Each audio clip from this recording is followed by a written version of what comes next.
मित्रों, दयालु राही आध्यात्मिक यूट्यूब चैनल में आपका हार्दिक स्वागत है। इस वीडियो में भक्ति का मार्ग, ध्यान की गहराई और जीवन के उस रहस्य को जिसे जानकर आत्मा परम आनंद को प्राप्त करती है। हर दिन एक नई कथा, एक दिव्य मंत्र और एक नई झलक उस करुणामयी प्रभु की जो हर हृदय में निवास करते हैं। इस आध्यात्मिक यात्रा में हमारे साथ जुड़िए। हम बात करते हैं उस दिव्य प्रेम की जो बिना शर्त है, उस ध्यान की जो शांति का स्रोत है और उन मंत्रों की जो हमें ईश्वर के और निकट ले जाते हैं। तो आइए जुड़िए इस आध्यात्मिक पथ पर, जहाँ हर शब्द में करुणा है, हर विचार में भक्ति है और हर क्षण में प्रभु की स्मृति। दयालु रही जहाँ भक्ति बनती है जीवन की राह। प्रेम, भक्ति और शांति के पथ पर मैं हूँ आपका अपना दयालु रही। चलिए आज की इस दिव्य प्रस्तुति की ओर बढ़ते हैं। मित्रों, इस मंत्र के अद्भुत फल और महिमा का विस्तार पूर्वक वर्णन किया गया है। जो शांत स्वरूप है, शीश नांग पर शयन करते हैं, कमल नाभि है, देवताओं के ईश्वर है, संपूर्ण ब्रह्मांड जिन पर आधारित है, आकाश के समान व्यापक है, मेघ के समान श्याम वर्ण के हैं, मंगलमय अंगों से युक्त है, लक्ष्मीपति है, कमल के समान नेत्र वाले हैं, योगियों के ध्यान में आते हैं। ऐसे संसार के भय का नाश करने वाले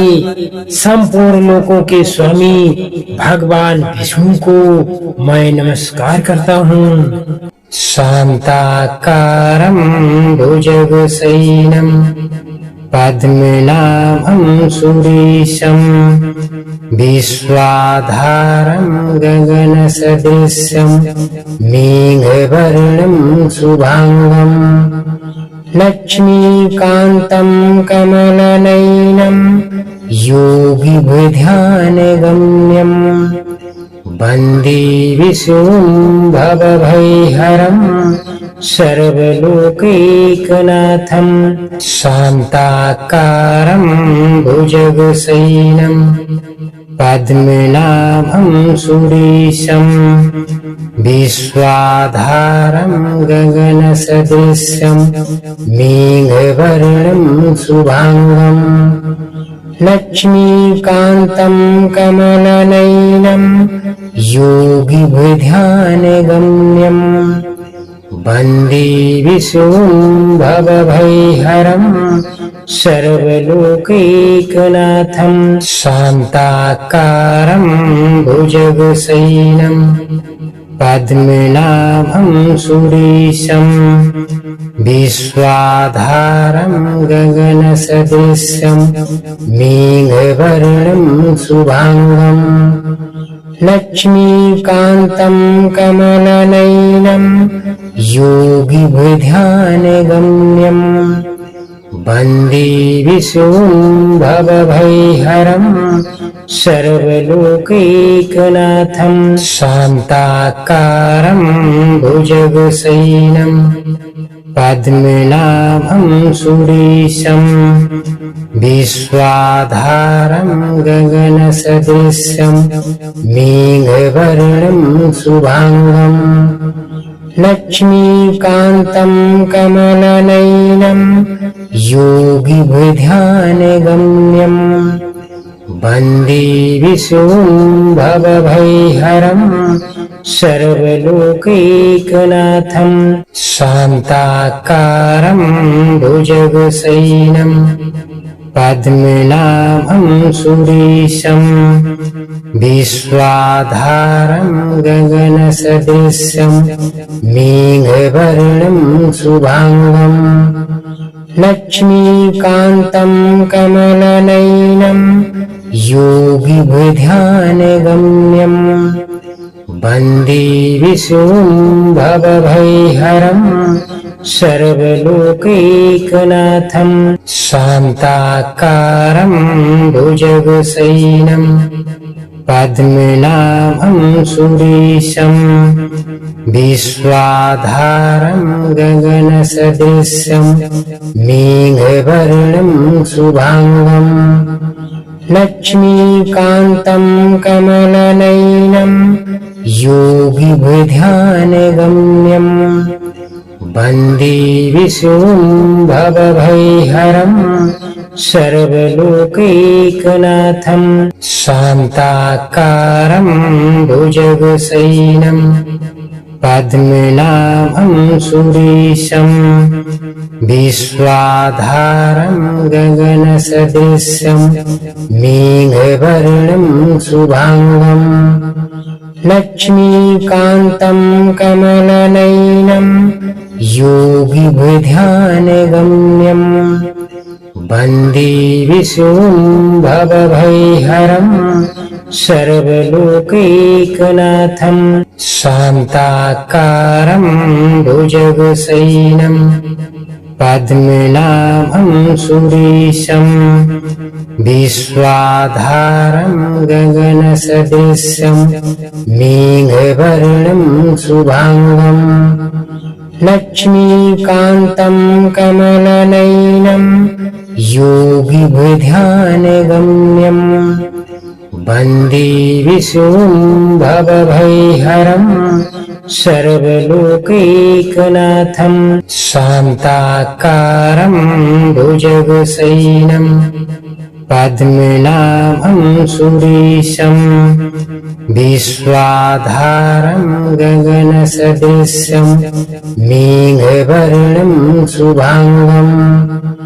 लक्ष्मीकान्तं कमलनयनं योगिभिर्ध्यानगम्यं वन्दे विश्वम्भवभयहरं सर्वलोकैकनाथं शान्ताकारं भुजगशयनं पद्मनाभं सुरेशं विश्वाधारं गगनसदृशं मेघवर्णं शुभांगं लक्ष्मीकान्तं कमलनयनं योगिभिर्ध्यानगम्यं वन्दे विश्वम्भवभयहरं सर्वलोकैकनाथं शान्ताकारं भुजगशयनं पद्मनाभं सुरेशं विश्वाधारं गगनसदृशं मेघवर्णं शुभांगं लक्ष्मीकान्तं कमलनयनं योगिभिर्ध्यानगम्यं वन्दे विश्वम्भवभयहरं सर्वलोकैकनाथं शान्ताकारं भुजगशयनं पद्मनाभं सुरेशं विश्वाधारं गगनसदृशं मेघवर्णं शुभांगं लक्ष्मीकान्तं कमलनयनं योगिभिर्ध्यानगम्यं वन्दे विश्वम्भवभयहरं सर्वलोकैकनाथं शान्ताकारं भुजगशयनं पद्मनाभं सुरेशं विश्वाधारं गगनसदृशं मेघवर्णं शुभांगं लक्ष्मीकान्तं कमलनयनं योगिभिर्ध्यानगम्यं वन्दे विश्वम्भवभयहरं सर्वलोकैकनाथं शान्ताकारं भुजगशयनं पद्मनाभं सुरेशं विश्वाधारं गगनसदृशं मेघवर्णं शुभांगं लक्ष्मीकान्तं कमलनयनं योगिभिध्यानगम्यं वन्दे विशुम्भवभयहरं सर्वलोकैकनाथं शान्ताकारं भुजगशयनं पद्मनाभं सुरेशं विश्वाधारं गगनसदृशं मेघवर्णं शुभांगं लक्ष्मीकान्तं कमलनयनं योगिभिध्यानगम्यं वन्दे विशुम्भवभयहरं सर्वलोकैकनाथं शान्ताकारं भुजगशयनं पद्मनाभं सुरेशं विश्वाधारं गगनसदृशं मेघवर्णं शुभांगं लक्ष्मीकान्तं कमलनयनं योगिभिध्यानगम्यं वन्दे विशुम्भवभयहरं सर्वलोकैकनाथं शान्ताकारं भुजगशयनं पद्मनाभं सुरेशं विश्वाधारं गगनसदृशं मेघवर्णं शुभांगं लक्ष्मीकान्तं कमलनयनं योगिभिध्यानगम्यं वन्दे विशुम्भवभयहरं सर्वलोकैकनाथं शान्ताकारं भुजगशयनं पद्मनाभं सुरेशं विश्वाधारं गगनसदृशं मेघवर्णं शुभांगं लक्ष्मीकान्तं कमलनयनं योगिभिध्यानगम्यं वन्दे विशुम्भवभयहरं सर्वलोकैकनाथं शान्ताकारं भुजगशयनं पद्मनाभं सुरेशं विश्वाधारं गगनसदृशं मेघवर्णं शुभांगं लक्ष्मीकान्तं कमलनयनं योगिभिध्यानगम्यं वन्दे विशुम्भवभयहरं सर्वलोकैकनाथं शान्ताकारं भुजगशयनं पद्मनाभं सुरेशं विश्वाधारं गगनसदृशं मेघवर्णं शुभांगं लक्ष्मीकान्तं कमलनयनं योगिभिध्यानगम्यं वन्दे विशुम्भवभयहरं सर्वलोकैकनाथं शान्ताकारं भुजगशयनं पद्मनाभं सुरेशं विश्वाधारं गगनसदृशं मेघवर्णं शुभांगं लक्ष्मीकान्तं कमलनयनं योगिभिध्यानगम्यं वन्दे विशुम्भवभयहरं सर्वलोकैकनाथं शान्ताकारं भुजगशयनं पद्मनाभं सुरेशं विश्वाधारं गगनसदृशं मेघवर्णं शुभांगं लक्ष्मीकान्तं कमलनयनं योगिभिध्यानगम्यं वन्दे विशुम्भवभयहरं सर्वलोकैकनाथं शान्ताकारं भुजगशयनं पद्मनाभं सुरेशं विश्वाधारं गगनसदृशं मेघवर्णं शुभांगम् लक्ष्मीकान्तं कमलनयनं योगिभिर्ध्यानगम्यं वन्दे विशुम्भवभयहरं सर्वलोकैकनाथं शान्ताकारं भुजगशयनं पद्मनाभं सुरेशं विश्वाधारं गगनसदृशं मेघवर्णं शुभांगम् लक्ष्मीकान्तं कमलनयनं योगिभिर्ध्यानगम्यं वन्दे विशुम्भवभयहरं सर्वलोकैकनाथं शान्ताकारं भुजगशयनं पद्मनाभं सुरेशं विश्वाधारं गगनसदृशं मेघवर्णं शुभांगम् लक्ष्मीकान्तं कमलनयनं योगिभिर्ध्यानगम्यं वन्दे विशुम्भवभयहरं सर्वलोकैकनाथं शान्ताकारं भुजगशयनं पद्मनाभं सुरेशं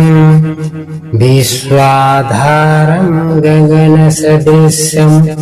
मेघवर्णं शुभांगम् लक्ष्मीकान्तं कमलनयनं योगिभिर्ध्यानगम्यं वन्दे विशुम्भवभयहरं सर्वलोकैकनाथं शान्ताकारं भुजगशयनं पद्मनाभं सुरेशं विश्वाधारं गगनसदृशं मेघवर्णं शुभांगम् लक्ष्मीकान्तं कमलनयनं योगिभिर्ध्यानगम्यं वन्दे विशुम्भवभयहरं सर्वलोकैकनाथं जो शांत स्वरूप हैं, शेषनाग पर शयन करते हैं, कमल नाभि है, देवताओं के ईश्वर हैं, संपूर्ण ब्रह्मांड जिन पर आधारित है, आकाश के समान व्यापक हैं, मेघ के समान श्याम वर्ण के हैं, मंगलमय अंगों से युक्त हैं, लक्ष्मीपति हैं, कमल के समान नेत्र वाले हैं, योगियों के ध्यान में आते हैं। ऐसे संसार के भय का नाश करने वाले संपूर्ण लोकों के स्वामी भगवान विष्णु को मैं नमस्कार करता हूँ। शान्ताकारं भुजगशयनं पद्मनाभं सुरेशं विश्वाधारं गगनसदृशं मेघवर्णं शुभांगम् लक्ष्मीकान्तं कमलनयनं योगिभिर्ध्यानगम्यं वन्दे विशुम्भवभयहरं सर्वलोकैकनाथं शान्ताकारं भुजगशयनं पद्मनाभं सुरेशं विश्वाधारं गगनसदृशं मेघवर्णं शुभांगम् लक्ष्मीकान्तं कमलनयनं योगिभिर्ध्यानगम्यं वन्दे विशुम्भवभयहरं सर्वलोकैकनाथं शान्ताकारं भुजगशयनं पद्मनाभं सुरेशं विश्वाधारं गगनसदृशं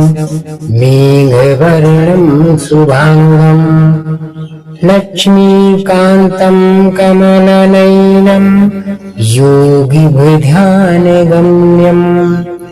वन्दे विष्णुं भवभयहरं सर्वलोकैकनाथं शान्ताकारं भुजगशयनं पद्मनाभं सुरेशं विश्वाधारं गगनसदृशं मेघवर्णं शुभांगं लक्ष्मीकान्तं कमलनयनं योगिभिध्यानगम्यं वन्दे विष्णुं भवभयहरं सर्वलोकैकनाथं शान्ताकारं भुजगशयनं पद्मनाभं सुरेशं विश्वाधारं गगनसदृशं मेघवर्णं शुभांगं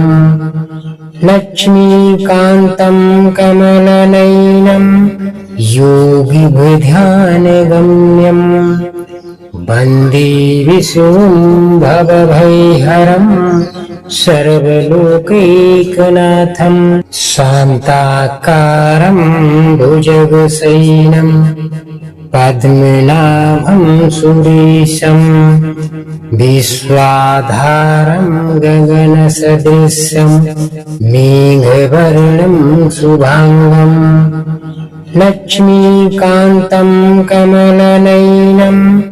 योगिभिध्यानगम्यं वन्दे विष्णुं भवभयहरं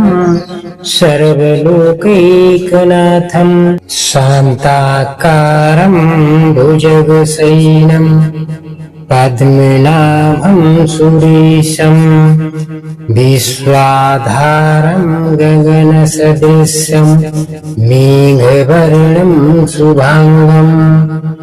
लक्ष्मीकान्तं कमलनयनं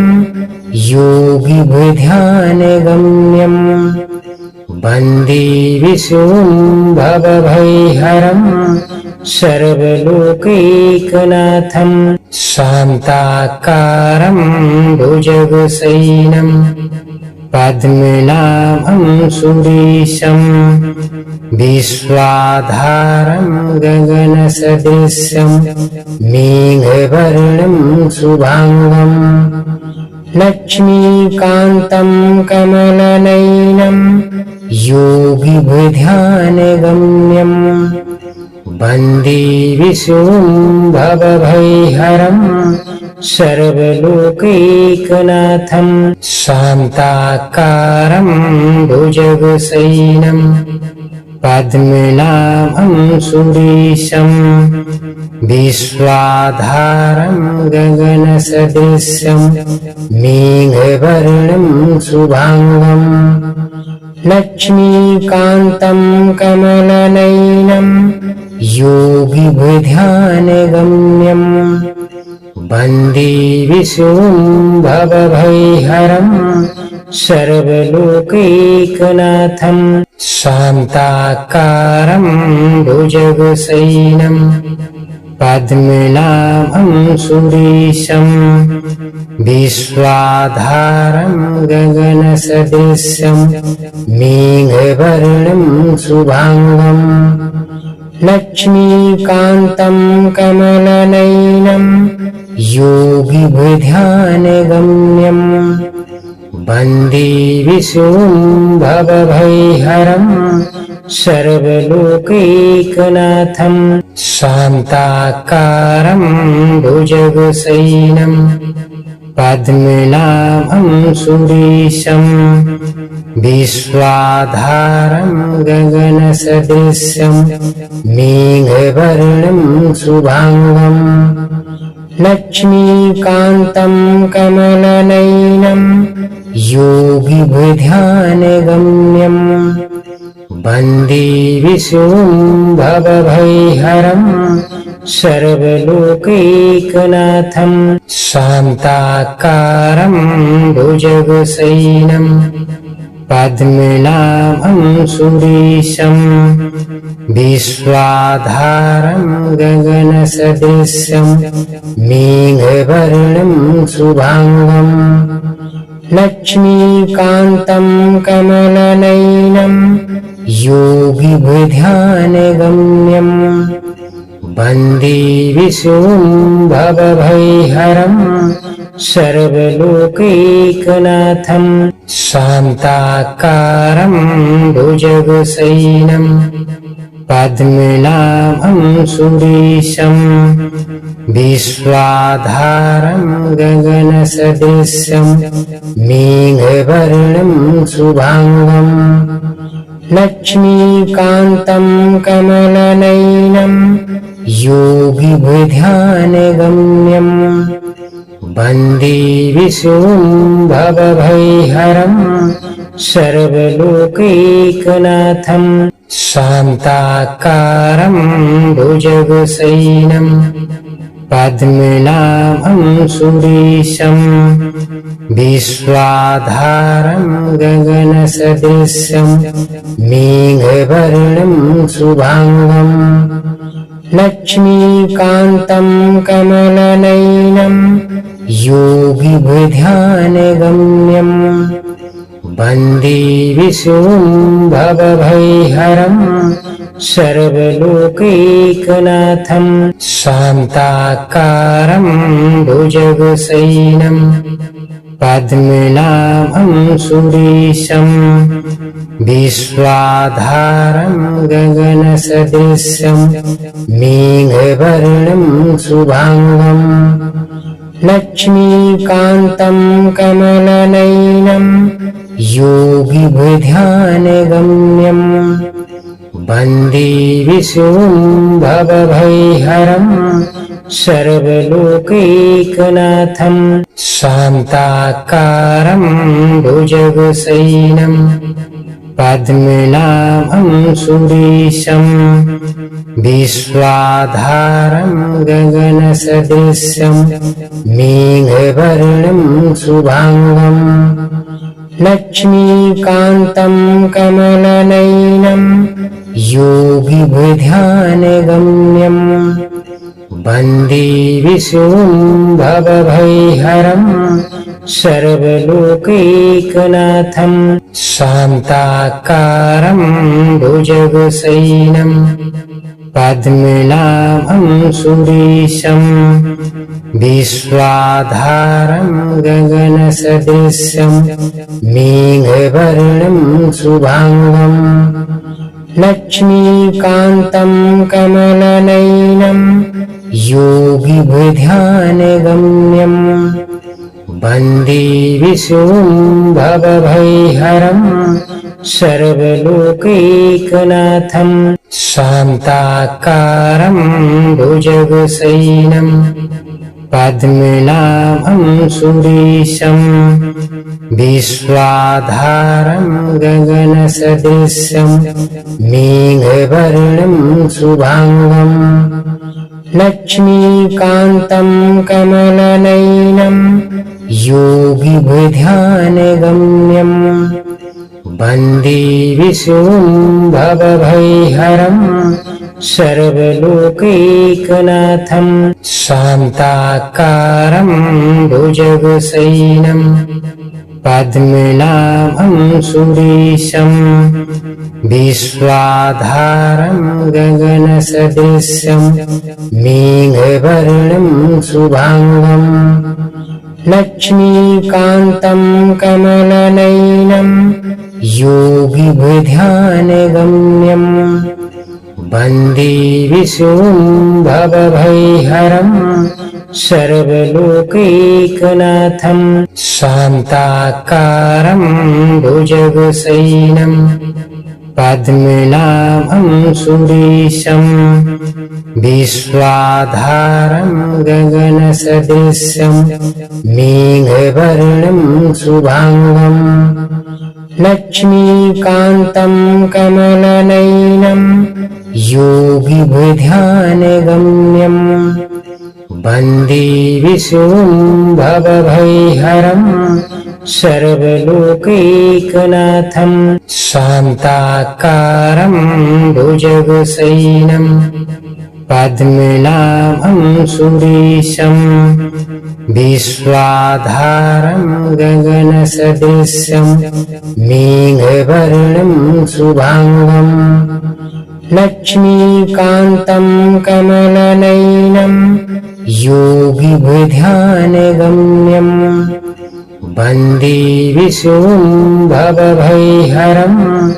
सर्वलोकैकनाथं शान्ताकारं भुजगशयनं पद्मनाभं सुरेशं विश्वाधारं गगनसदृशं मेघवर्णं शुभांगं लक्ष्मीकान्तं कमलनयनं योगिभिध्यानगम्यं वन्दे विशुम्भवभयहरं सर्वलोकैकनाथं शान्ताकारं भुजगशयनं पद्मनाभं सुरेशं विश्वाधारं गगनसदृशं मेघवर्णं शुभांगं लक्ष्मीकान्तं कमलनयनं योगिभिध्यानगम्यं वन्दे विशुम्भवभयहरं सर्वलोकैकनाथं शान्ताकारं भुजगशयनं पद्मनाभं सुरेशं विश्वाधारं गगनसदृशं मेघवर्णं शुभांगं लक्ष्मीकान्तं कमलनयनं योगिभिध्यानगम्यं वन्दे विशुम्भवभयहरं सर्वलोकैकनाथं शान्ताकारं भुजगशयनं पद्मनाभं सुरेशं विश्वाधारं गगनसदृशं मेघवर्णं शुभांगं लक्ष्मीकान्तं कमलनयनं योगिभिध्यानगम्यं वन्दे विशुम्भवभयहरं सर्वलोकैकनाथं शान्ताकारं भुजगशयनं पद्मनाभं सुरेशं विश्वाधारं गगनसदृशं मेघवर्णं शुभांगं